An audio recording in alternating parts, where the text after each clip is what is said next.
জিনের আসর থেকে কিভাবে বাঁচব, কি করলে কোন আমল করলে জিনের আসর থেকে আমরা বাঁচতে পারবো।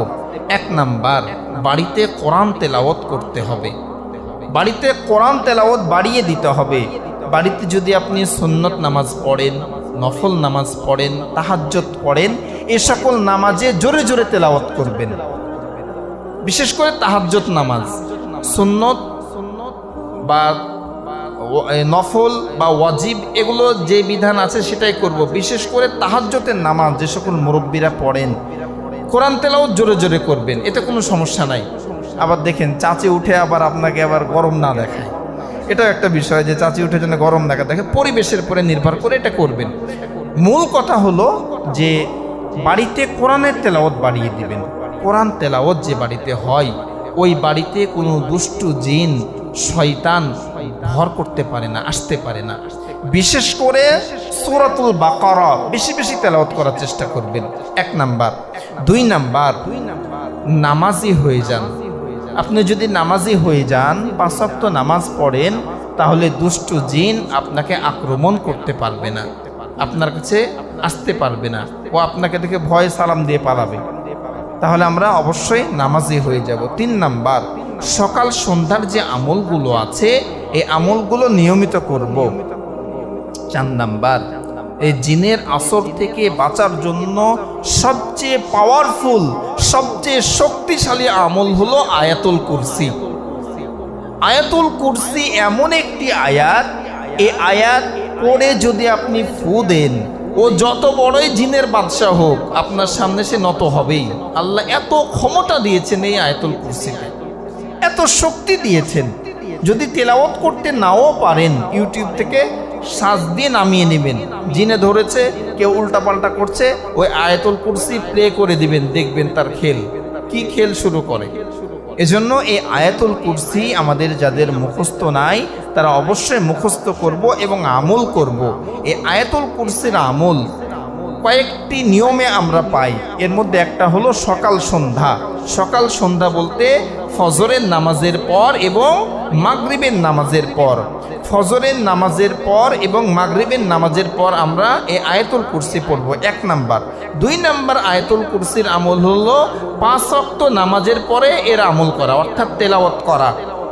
নবী করিম সাল্লাল্লাহু আলাইহি ওয়াসাল্লাম যখন ইন্তেকাল করেন, মৃত্যুবরণ করেন, মালাকুল মাউত আজরাইল আমার নবীর বুকের পরে যখন হাত রেখেছিল জান কবজ করার জন্য, মালাকুল মাউতের হাতটা এতই ওজন ছিল, ভারী ছিল, নবীজি সহ্য করতে না পেরে হাত সরিয়ে দিয়ে বলছেন যে ভাই আজরাইল, তুমি না আমাকে বললা যে সবচেয়ে আসান করে সহজ করে আমার জান কবজ করবে, আমার বুকের পরে হাত দিয়েছো, তো মনে হচ্ছে উহুদ পাহাড় আমার বুকের পরে বসিয়ে দিয়েছো।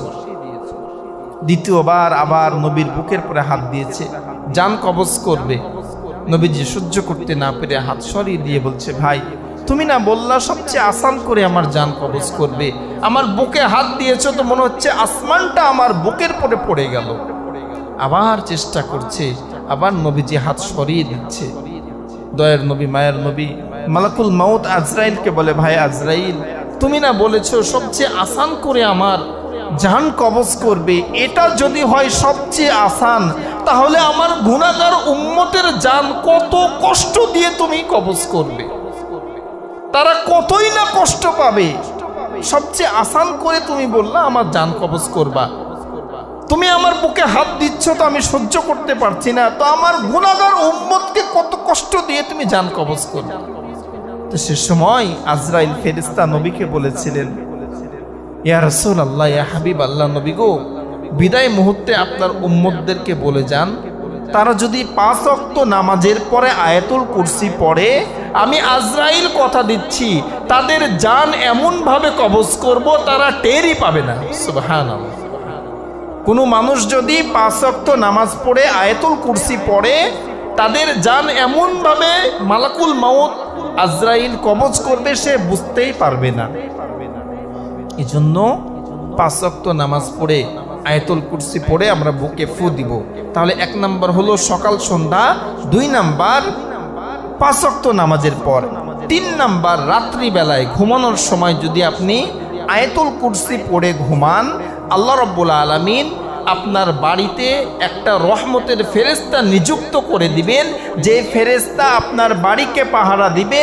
কোনো জিন, কোনো পোকামাকড়, কোনো বিপজ্জনক বস্তু আপনার বাড়িতে আক্রমণ করতে পারবে না।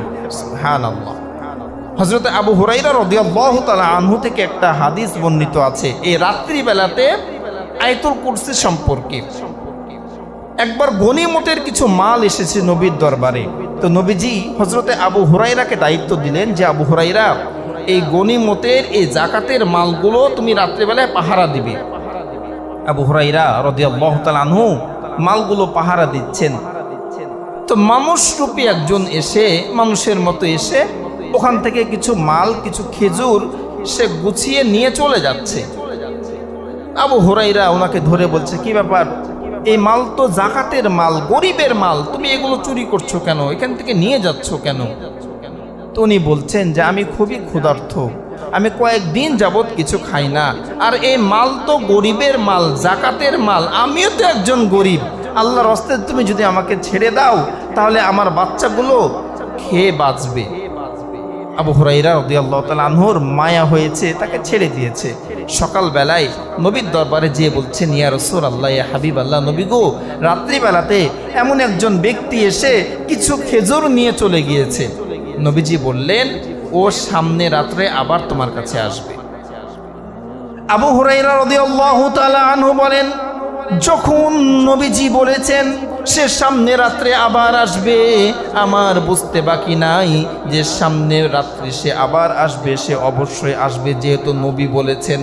আবু হুরায়রা বলেন, রাত্রি যখন গভীর হয়, ওই ব্যক্তি আবার খেজুরের কাছে এসে আবার খেজুর কিছু তার ব্যাগে ঢুকিয়ে নিয়ে যাচ্ছে। আমি তাকে ধরে বললাম, তুমি গত রাত্রিতে এসেছিলে, আবার কেন এসেছো? তুমি কেন এই খেজুরগুলো চুরি করছো? ওই ব্যক্তি হযরতে আবু হুরায়রাকে কাকুতি মিনতি করে বলতে শুরু করেছে, আমি একজন গরিব মানুষ, কয়েকদিন না খেয়ে, সন্তানগুলো না খেয়ে আছে। এইভাবে কান্নাকাটি দেখে আবু হুরায়রা তাকে ছেড়ে দিয়েছে, যাও নিয়ে যাও। নবীর দরবারে যেয়ে বলছেন, ইয়া রাসূলুল্লাহ, আপনি সত্যই বলেছেন, সে আবার এসেছিল, কিন্তু সে কথা দিয়েছে আর আসবে না। নবীজি বলছে সে আবার আসবে, সে আবার আসবে। 3য় রাত্রিতে আবার এসেছে, এসে আবার খেজুর গোছাচ্ছে নিয়ে যাওয়ার জন্য। আবু হুরায়রা এবার ভালোভাবে ধরেছে, আজ তোমাকে ছাড়ছি না, নবীর দরবারে তোমাকে যাওয়াই লাগবে। 2 রাত তুমি নিয়ে গিয়েছো আর কথা দিয়েছো যে তুমি আসবা না, নবীর দরবারে চলো। তো বলছে যে আমাকে তুমি আল্লাহর রাস্তায় ছেড়ে দাও, তোমাকে এমন একটা বিদ্যা আমি শিখিয়ে দিব, এমন একটা দোয়া শিখিয়ে দিব, যে দোয়ার মাধ্যমে তোমার বাড়িতে কোনো চোর এসে চুরি করতে পারবে না। সুবহানাল্লাহ। তা আবু হুরায়রা ভাবলেন যে আমি নবীর সাহাবী, এরকম দোয়া আমি কোনোদিন শুনি নাই, আর এই চোর আমাকে বলছে যে এরকম দোয়া আছে, তো ঠিক আছে বলো। ওই জিন রূপী মানুষ বলছে যে আমি তোমাকে যে দোয়াটা শেখাচ্ছি সেটা হলো আয়াতুল কুরসি। তুমি যদি আয়াতুল কুরসি পড়ে রাত্রিবেলায় ঘুমিয়ে যাও, তাহলে তোমার বাড়িতে কোনো চোর, কোনো জিন, কোনো দুষ্ট লোক এসে তোমাকে আক্রমণ করতে পারবে না। সারা রাত আল্লাহর রহমতের ফেরেশতা তোমাকে পাহারা দিবে। সকালবেলায় আবু হুরায়রা রাদিয়াল্লাহু তাআলা আনহু নবীর দরবারে যেয়ে বললেন, ইয়া রাসূলুল্লাহ, ইয়া হাবিবাল্লাহ, নবী গো, ওই চোর তো আবার এসেছিল, তাকে ধরেছি, আপনার দরবারে নিয়ে আসব, কিন্তু সে আমাকে বলেছে একটা দোয়া শিখিয়ে দিবে, যে দোয়ার মাধ্যমে আমার বাড়িতে চোর আসবে না, আমার বাড়িতে রাত্রিবেলায় জিন আসবে না গো নবী। আমি তো তাকে ছেড়ে দিয়েছি। নবীজি বললেন যে কি শিখিয়েছে তোমাকে? হযরতে আবু হুরায়রা বলছেন, ইয়া রাসূলুল্লাহ, আয়াতুল কুরসি পড়লে নাকি বাড়িতে চোর আসে না, জিন আসে না। নবীজি বলছেন, ওরে আবু হুরায়রা, হতে পারে সে চোর, কিন্তু কথা সত্যই বলেছে।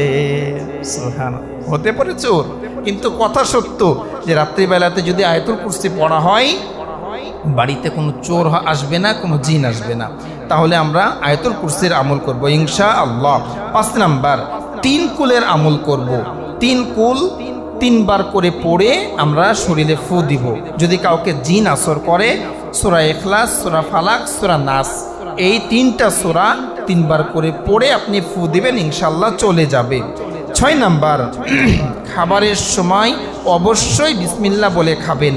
খাবার সময় যদি বিসমিল্লাহ বলে না খান, আপনার খাবারে জিন এসে অংশগ্রহণ করবে। আপনি খাবার খাবেন, আপনার পেট ভরবে না, জিনের পেট ভরবে। এজন্য খাবারের সময় অবশ্যই বিসমিল্লাহ বলে খাবার শুরু করবেন। বাসায় যখন প্রবেশ করবেন বিসমিল্লাহ বলে প্রবেশ করবেন। হাদিসে এসেছে বাসায় ঢোকার সময় যদি বিসমিল্লাহ না বলেন, শয়তানের যে লিডার আছে ও চেলাদেরকে বলতে থাকে ওই বাড়িতে বিসমিল্লাহ বলেনি, যা আজকে রাতের জন্য থাকার জায়গা হয়ে গেল। হ্যাঁ, যদি আপনি বাড়িতে ঢোকার সময় বিসমিল্লাহ না বলেন, তাহলে দুষ্টু জিন এবং দুষ্টু শয়তান এসে বাড়িতে রাত্রি যাপন করবে। এজন্য বাড়িতে ঢোকার সময় অবশ্যই বিসমিল্লাহ বলে ঢুকবো। 8 নাম্বার, যখন হাম আসবে, আমরা হা করে যে হাম তুলি, এই হাম আসলে পারতপক্ষে চেষ্টা করবেন এটাকে কন্ট্রোল করার। নবীজি বলছেন কেউ যদি হা করে হাম তুলে, ওই হাম তোলা দেখে শয়তান হাসে। এজন্য পারতপক্ষে চেষ্টা করবেন ওটাকে কন্ট্রোল করার। না পারলে বাম হাতের উল্টা পিঠ মুখে দিবেন, এইভাবে হাত মুখে দিয়ে হামটাকে ধরবেন, আর নামাজরত অবস্থায় ডান হাত দিবেন। 9 নাম্বার, ঘুম থেকে উঠে যখন ফজরের নামাজে আসবেন, উজু করার সময় যখন নাকে পানি দেন, নাকটা ভালো করে ঝেড়ে পরিষ্কার করবেন। আপনি যখন রাত্রে ঘুমিয়েছিলেন, আপনার নাকে জিন অবস্থান করেছিল। সব হাদিসের কথা, হাদিসের রেফারেন্স দিলে অনেক সময় লাগবে, এজন্য খালি কথাগুলো বলছি। আপনার নাকের মধ্যে জিন রাত্রি যাপন করেছে, এজন্য ওযু যখন করবেন 3বার ঝাড়া দিবেন, সব বের হয়ে চলে যাবে ইনশাআল্লাহ। এরপরে 10 নাম্বার, সব সময় পরিষ্কার থাকার চেষ্টা করবেন, বিশেষ করে পাকসাপ থাকার চেষ্টা করবেন। যুবক ভাইরা তো যেখানে সেখানে চেন খুলে আল্লাহর নামে ছেড়ে দেয়। আপনি যেখানে সেখানে ছেড়েন না, কেননা অনেক জায়গাতে জিন বসবাস করে, আপনি জানেন না, আপনাকে তখন আক্রমণ করবে। এরপরে 12 নাম্বার, বাথরুমে ঢোকার সময় দোয়া পড়বেন। 13 নাম্বার, কোনো গর্ত দেখলে ওখানে পেশাব পায়খানা করবেন না, কেননা ওই গর্তের মধ্যে জিন আস্থানা করতে পারে, বসবাস করতে পারে। 14 নাম্বার, বাড়িতে যদি সাপ দেখেন কখনো, যে বাড়িতে সাপ বা বাড়ির আশপাশে ঘোরাফেরা করছে, তো প্রথম দেখাতে সাপ মারবেন না। এই একটা বড় ঘটনা আছে, ঘটনায় যাচ্ছি না, একটা বড় ঘটনা আছে। যাই হোক, এই সাপ মারার কারণে একজনের ফাঁসির দোয়ার পর্যন্ত চলে গিয়েছিল, একজন সাহাবী। তো সাহাবী বলে বেঁচে গেছেন যুক্তি দিয়ে, আমরা বাঁচবো না। মানে বাড়িতে যদি আপনার সাপ থাকে, ওটা যে সাপই এটা আপনি 100% শিওর হবেন কিভাবে যে ওটা সাপ, ওটা জিন হতে পারে। ওটা শিওর হওয়ার জন্য ওই সাপ মারার আগে আপনি বলবেন, যদি সাপ হয়ে থাকো মরার জন্য, আর যদি সাপ না হয়ে অন্য কিছু হয় তাহলে বিদায় নাও। যদি সাপই হয়ে থাকো তাহলে থাকো, আর যদি সাপ না হও তাহলে চলে যাও। যদি জিন হয় চলে যাবে, আর সাপ হলে থেকে যাবে, তখন মারেন। তাহলে সাপ দেখলেই মারবেন না, কেননা এই সাপের আকৃতি এবং কুকুরের আকৃতি, বিড়ালের আকৃতিতে অনেক সময় জিন থাকে, বিশেষ করে কালো বিড়াল। এরপরে 15 নাম্বার, সহবাসের সময় অবশ্যই দোয়া পড়বেন। মারাত্মক হাদিস ভাই, যারা সহবাসের সময় দোয়া পড়ে না, আপনার সহবাসে জিন এসে অংশগ্রহণ করে। নাউজুবিল্লাহ, কত খারাপ কথা। এজন্য স্ত্রী সহবাসের সময় অবশ্যই সবাই আমরা দোয়া পড়ব। 17 নাম্বার, সন্ধ্যার সময় আমাদের বাচ্চাদেরকে বাড়ির ভিতরে রাখবো এবং বাড়ির দরওয়াজা জানালাগুলো বন্ধ করে রাখবো। এই 16টি কাজ যদি আমরা করি, আশা করা যায় ইনশাআল্লাহ জিন আমাদেরকে আক্রমণ করতে পারবে।